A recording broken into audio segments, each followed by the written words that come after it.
Има и притисоци, меѓутоа и тоа што рековте дека губа надеж.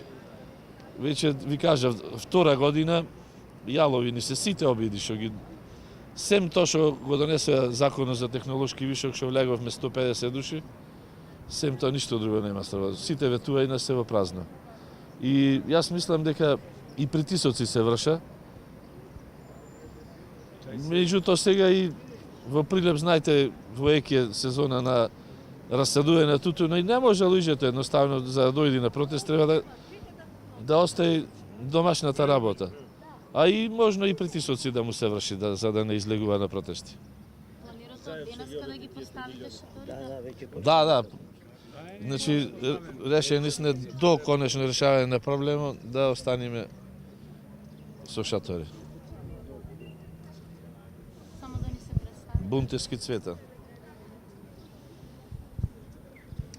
Имате очекување дека некој ќе ве прими денеска? За денеска тешко дека ќе не прими, знаеме, пошто премиерот и вице-премиерот и цела недопирлива влада е во Брисел. Сега може евентуално со 300 молби, присилби да не прими представникот на општествениот капитал Совка, не знам како е презимето, порно да не го знам. И та нешто ќе не матне, ќе не излажи, гарант ќе не излажи.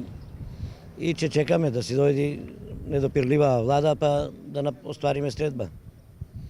Инаку Значи упорно ги молиме 2-3 недели. А ни веќава на последната средба со премиерот во Прилеп под покровителство на градоначалникот Заев, вице-премиерот, министерот за транспорт Сугарески и директорот.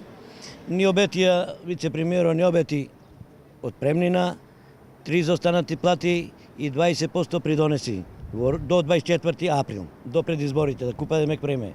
А во меѓувреме, па директорот се обрза, рече, јас за 10 дена ќе му исплатам отпремнината.